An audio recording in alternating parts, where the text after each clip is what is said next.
사무엘하 3장 1절에서 16절입니다. 사울의 집과 다윗의 집 사이에 전쟁이 오래매 다윗은 점점 강하여 가고 사울의 집은 점점 약하여 가니라. 다윗이 헤브론에서 아들들을 낳았으되 맏아들은 암논이라 이스라엘 여인 아히노아미의 소생이요 둘째는 길르압이라 갈멜 사람 나발의 아내였던 아비가일의 소생이요 셋째는 압살롬이라 그술 왕 달메의 딸 마아가의 아들이요 넷째는 아도니아라 학기스의 아들이요 다섯째는 스바다랴 아비달의 아들이요 여섯째는 이드르암이라 다윗의 아내 에글라의 소생인 이들은 다윗이 헤브론에서 낳은 자들이라라. 사울의 집과 다윗의 집 사이에 전쟁이 있는 동안에 사울에게 첩이 있었으니 이름은 리스바요 아야의 딸이더라. 이스보셋이 아브넬에게 이르되 네가 어찌하여 내 아버지의 첩과 통관하였느냐 하니 아브넬이 이스보셋의 말을 매우 분하게 여겨 이르되 내가 유다의 개 머리냐 내가 오늘 당신의 아버지 사울의 집과 그 형제와 그 친구에게 은혜를 베풀어 당신을 다윗의 손에 내주지 아니하였거늘 당신이 오늘 이 여인에게 관한 허물을 내게 돌리는도다. 여호와께서 다윗에게 맹세하신 대로 내가 이루게 하지 아니하면 하나님의 아브넬에게 벌 위에 벌을 내리심이 마땅하니라. 그 맹세는 곧 이 나라를 사울의 집에서 다윗에게 옮겨서 그의 왕위를 단에서 베엘세바까지 이스라엘과 유다에 세우리라 하신 것이니라 하매 이스보셋이 아브넬을 두려워하여 감히 한마디도 대답하지 못하니라. 아브넬이 자기를 대신하여 전령들을 다윗에게 보내어 이르되 이 땅이 누구의 것이니이까 또 이르되 당신은 나와 더불어 언약을 맺사이다. 내 손이 당신을 도와 온 이스라엘이 당신에게 돌아가게 하리이다 하니 다윗이 이르되 좋다. 내가 너와 언약을 맺거니와 내가 내게 한 가지를 요구하노니 나를 보러 올 때 우선 사울의 딸 미가를 데리고 오라. 그리하지 아니하면 내 얼굴을 보지 못하리라 하고 다윗이 사울의 아들 이스보셋에게 전령을 보내 이르되 내 처 미가를 내게로 돌리라. 그는 내가 전에 블레셋 사람의 포피 100개로 나와 정원한 자니라 하니 이스보셋이 사람을 보내 그 남편 라이스의 아들 발델에게서 그를 빼앗아오매 그의 남편이 그와 함께 오되 울며 바후림까지 따라왔더니 아브넬이 그에게 돌아가라 하매 돌아가니라. 아멘.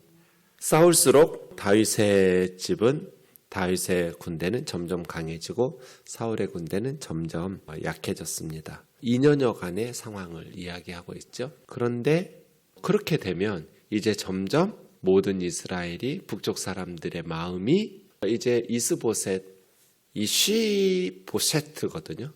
이 쉬라는 말은 사람이란 남자, 사람 뭐 이런 뜻이고 보셋가 부끄러움, 수치. 그러니까 이스보셋이라는 이름 자체가 진짜 좀 절망적인 이름이에요. 이게 본명은 아니겠죠. 수치의 사람? 뭐 이런 식으로 이름을 지을 일은 없잖아요. 그러니까 뭔가 좀 풍자적인 면이 있는데 이런 것처럼 좀 모자란 사람이에요. 이스보셋은 이름에서 드러나듯이. 그러니까 북쪽 사람들이 점점 이스보셋과 사울의 가문에 대해서 이제 희망이 사라지고 점점 다윗에게로, 왜냐하면 다윗이 보니까 사울에게 특별히 이제 베냐민 지파가 중요한데요. 북쪽의 10지파가 다 남쪽 헤브론에 있는 다윗에게로 넘어오려면 사울에게 가장 적극적이었고 사울을 배출해냈던 이 베냐민 지파 사람들이 다윗에게로 점점 마음이 이제 사울에게 이스보셋에게서 다윗에게로 향하는 것이죠. 그럴 쯤이에요. 1절을 보면.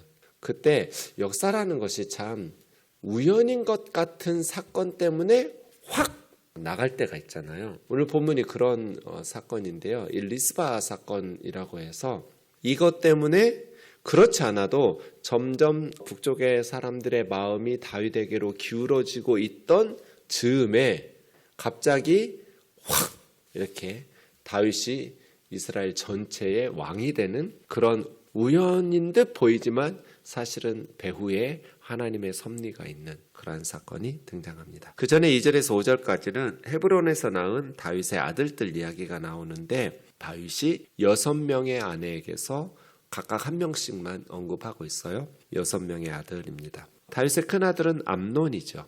그러니까 누구보다도 암논은 아버지를 계승해서 그 다음 왕이 될 수 있는 유리한 위치에 있는 것이죠. 실제로는 솔로몬이 계승했지만 암논이라는 아들이 장남인데 이제 나중에 나오지만 이 암논은 압살롬의 누이였던 그 자기 배다른 누이죠.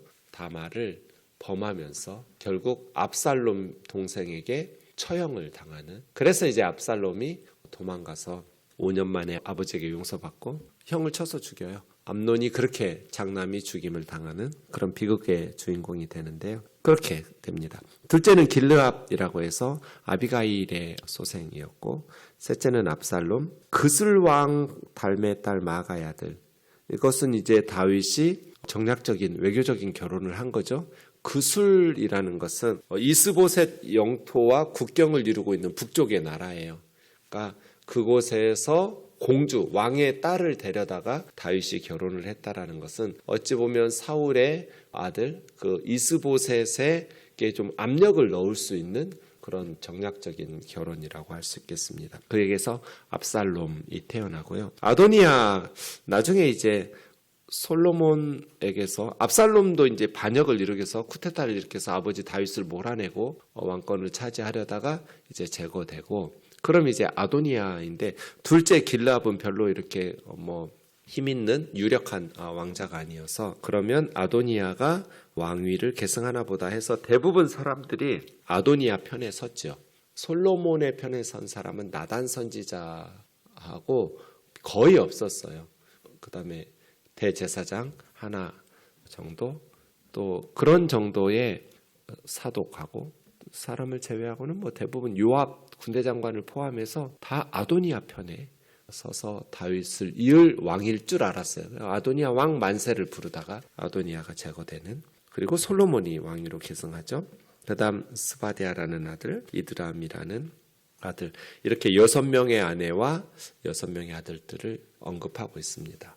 여기서부터 저는 문제라고 봐요. 그러니까 다윗은 하나님 마음에 합한 사람이에요. 정말 하나님 앞에서 반듯한, 참 칭찬받은 일이 많은 사람이에요. 그리고 이 내용은 겉으로 보면 축복인 것 같아요.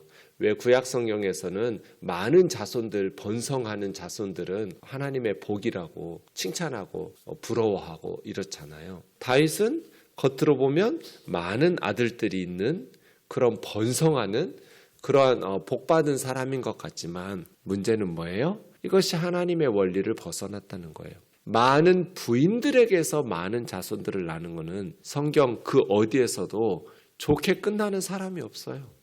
사사시대에도 그랬지만. 그러니까 하나님의 법은 뭐예요? 둘이 합하여 한 몸을 이루는 것, 일부일처예요. 그런데 다윗은 지금 이 본문만 해도 7이 합하여 한 몸을 이루라는 그런 구절은 없잖아요. 그러니까 일부 다처제는 하나님의 뜻이 아니에요. 이게 창조 섭리에 벗어나요. 결혼은 둘이 합하여 한 몸을 이루는 것이지 여러 명이 합하여 한 몸을 이룰 수가 없어요. 그러니까 다윗이라고 해도 하나님의 심판을 받는 거예요.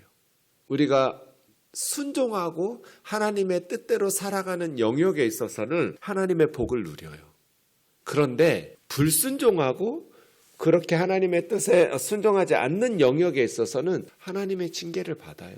다윗처럼 하나님을 신실하게 참 하나님 앞에서 칭찬받은 일들을 많이 한 하나님 마음에 합한 사람이었으니까 하나님의 뜻에 반하는 그러한 가정생활을 하고 그러한 불순종의 삶을 살아도 하나님께서 덮어주시고 그냥 용서해 주시고 복을 주시고 그런 법은 없어요. 다윗도 그랬다면 저와 여러분은 말할 것도 없겠죠? 그러니까 하나님의 말씀은 모두 순종해야 돼요. 내가 취사 선택하면서 순종하는 거는 불가능하고 어리석은 일이에요. 모든 하나님의 말씀과 우리의 삶의 모든 영역에서 순종해야지 내 맘대로 이 부분은 순종하고 이 부분은 내 맘대로 살고 그러면 하나님의 말씀대로 사는 부분에 있어서는 복을 받죠. 형통해요. 그런데 불순종하는 이 부분은 여기를 잘하니까 하나님께서 봐주시는가? 아니요. 성경 어디에도 그런 구절은 없어요. 그래서 주님의 지상명령이 뭐예요? 땅끝까지 복음을 전해서 아버지와 아들과 성령의 이름으로 세례를 베풀고 내가 너희에게 분부한 모든 것을 가르쳐 지키게 하라요. 예수님께서 우리에게 말씀하시는 모든 것을, 모든 교훈을 가르쳐 지키게 해야지 내 마음대로 시대의 풍조에 따라서 취사선택해가면서 언제 주님이 우리에게 그렇게 복음을 전하라고 그랬어요. 주님께서 우리에게 분부하신 모든 것이에요.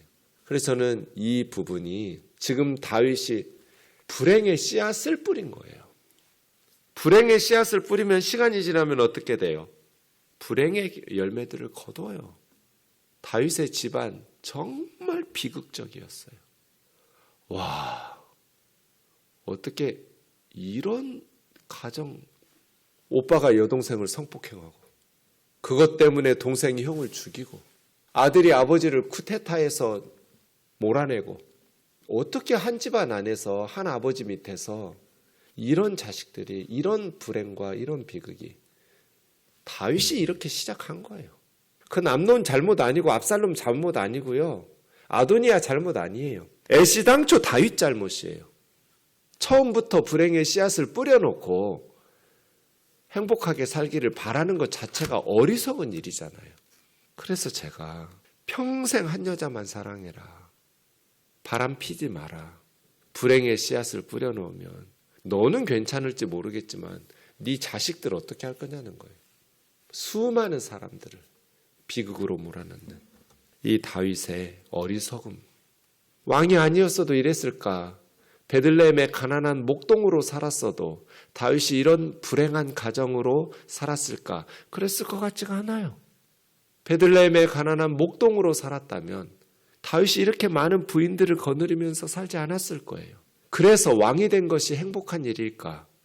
왕이라는 제도가 과연 하나님께서 경고하시고 그렇게 주기 싫어하셨던 제도였는데 사무엘 선지자도 너무너무 염려하면서 주지 않으려고 했고 그런데도 어리석은 백성들이 아니라고 우리도 다른 나라처럼 왕이 있어야 되겠다고 어리석게 고집을 피워가지고 하나님께서 어쩔 수 없이 주신 게 왕의 제도인데 사무엘하는 이 왕의 제도에 대한 본질적인 비판과 문제 제기를 해요. 아무리 사람이 좋아도 다윗 같은 사람도 시스템과 법과 제도 자체가 사탄적이기 때문에 하나님의 뜻이 아니기 때문에 수많은 불행의 씨앗을 뿌리게 되고 거두게 된다는 것을 이제부터 우리는 보게 될 거예요. 다윗이 그랬다면 다른 왕들은요? 볼 것도 없어요. 쓰나마나예요. 그래서 제가 왕 착해봐야 깡패라고 조폭의 보스가 착해봐야 뭐 영화에서 뭐 착한 보스가 있는 것처럼 그리지만 그런 보스는 없어요. 다 깡패들이에요. 가장 좋은 길은 깡패 그만두는 거예요. 왕을 그만두는 게 가장 좋은 길이에요. 권력을 스스로 내려놓고 권력을 스스로 백성들과 함께 공유하면서 겸손하게 경청하고 그런 리더가 돼야지 왕 노릇하려고 하면 목사든지 대통령이든지 뭐 어느 회사의 사장이든지 그것은 망하게 돼 있어요. 하나님의 심판을 자초하는 길이에요. 그래서 주님은 세상 사람들처럼 왕 노릇하려고 하지 마라. 너희 중에서 머리가 되고자 하는 자는 꼬리가 되고 너희 중에서 세상의 주관자들처럼 이방인의 왕들처럼 그런 리더가 되면 너희는 망하고 교회도 망한다고 제자들에게 말씀하신 거잖아요. 섬기는 리더가 되라고. 왕인데 자리만 왕이지 그냥 왕이 아닌 왕이에요. 이것이 개인의 문제가 아니고 리더이기 때문에 공동체 전체의 문제예요. 그런데 그런 겸손한 리더들은 무시해요. 착한 리더들은 이용해 먹고 뭔가 좀 굴림하고 카리스마 있고 그런 악당 같은 리더들을 카리스마 있다라고 백성들이 어리석어서 그래요. 다윗 보세요.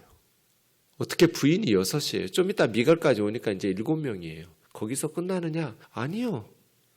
그렇게 많이 있었음에도 불구하고 우리아의 안에 밧세바를 또 데려와요.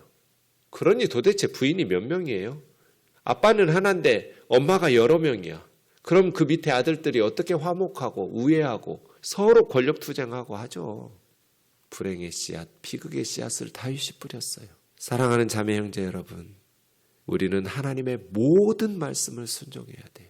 그래야 우리의 삶의 모든 영역에서 하나님이 주시는 복을 누릴 수 있어요. 그렇지 않으면 빨리빨리 회개해야 돼요. 회개하고 하나님의 뜻에 맞춰 살아가야 되겠죠.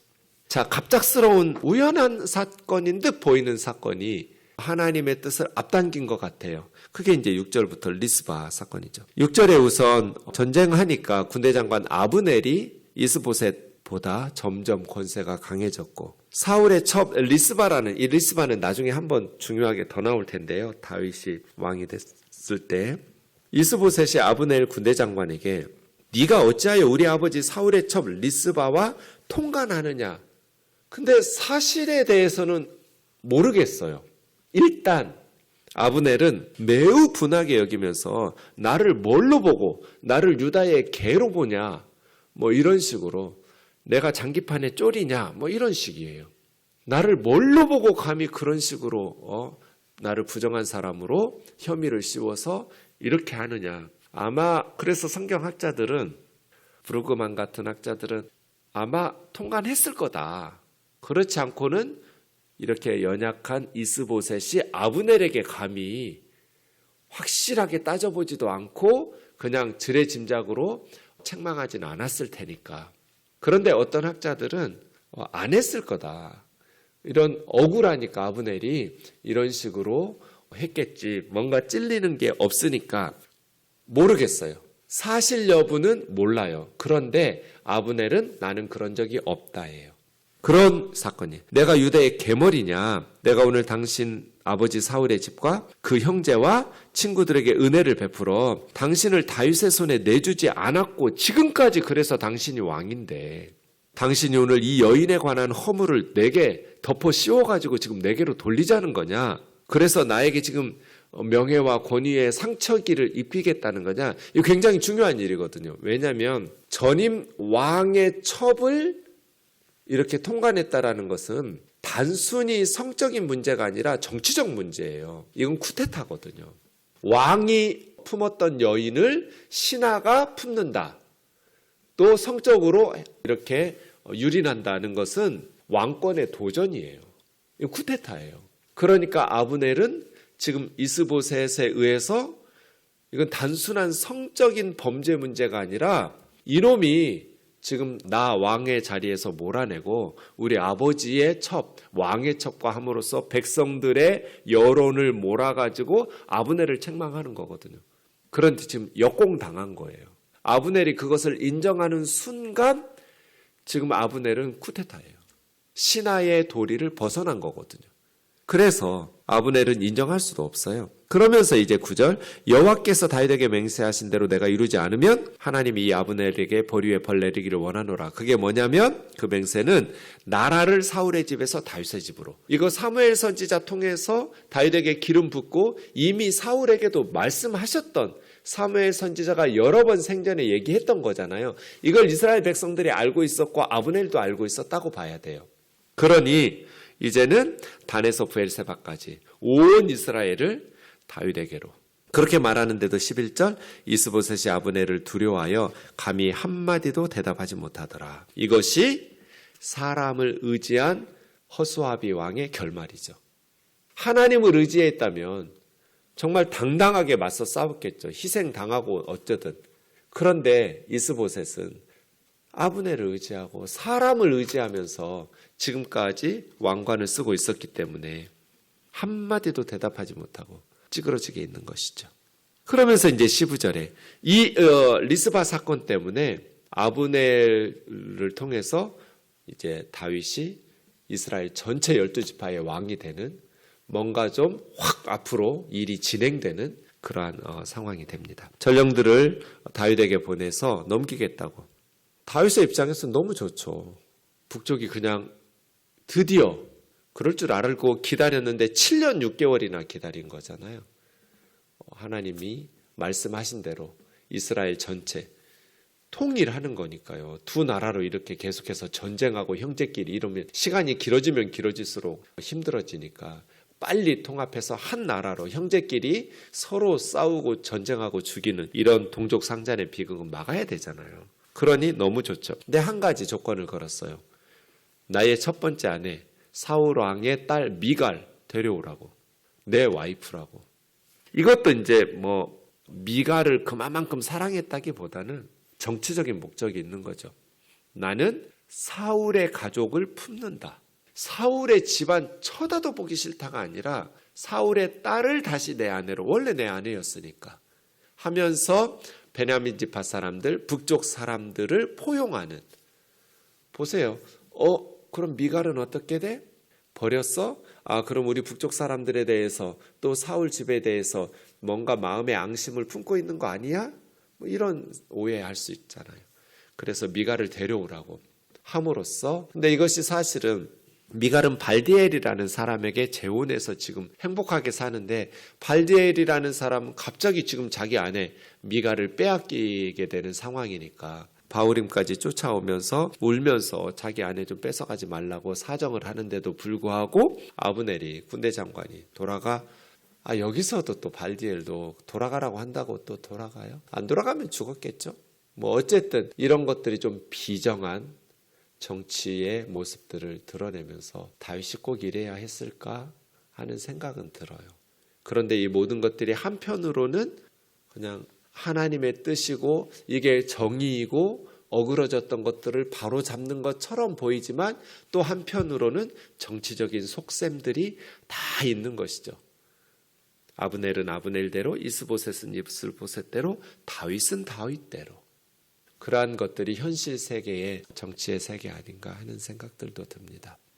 그래서 첫 단추를 잘못 깨면 두고두고 나중에 엉망이 되는, 그것을 바로잡기에는 또 많은 사람들의 피와 눈물과 희생과 슬픔이 따르는 이러한 것들을 보게 됩니다. 그런 시 있잖아요. 눈길 함부로 걷지 말라고. 뒤따라오는 사람이 따라밟는다고. 우리의 삶이 우리 자녀들에게, 후손들에게 영향을 줘요. 말 한마디도 우리는 말하고 잊어버려요. 그런데 들은 사람의 마음에 남는 말들이 나중에 어떤 말들은 선한 열매를 맺기도 하고 어떤 말들은 아주 쓴뿌리, 아주 악한 열매들을 맺기도 해서, 우리가 머리 한번 쓰다듬어주고 웃어주는 것들이 그것이 그 아이에게, 그 사람에게 선한 열매를 맺기도 하고, 우리가 무심하게 뱉었던 말 한마디나 표정이나 행동 하나하나가 또 다른 이들에게, 특별히 우리 아이들에게 영향을 미친다는 것을 생각하면 오늘 우리의 선택과 우리의 삶이 참 두렵고 떨림으로 하나님 앞에서 살아야겠구나 하는 생각이 듭니다. 기도하겠습니다. 사랑하는 예수님, 주님은 우리에게, 모든 족속에게 땅끝까지 복음을 전하라는 말씀과 더불어 내가 너희에게 분부한 모든 것을 가르쳐 지키게 하라고 지상명령을 주셨습니다. 사랑하는 주님, 우리 우면동 교회의 모든 사역이, 또 우리 가정의 모든 교우들의 삶이 주님의 교훈을 순종할 수 있도록 도와주옵소서. 세상 사람들이 어떻게 사는지 보면서 영향을 받지 않을 수 없으나 그것이 왜 잘못됐는지 주님의 말씀의 거울에 비추어 보아 우리는 주님의 길을 걷게 하여 주옵소서. 사랑하는 예수 그리스도의 이름으로 간절히 기도하옵나이다. 아멘.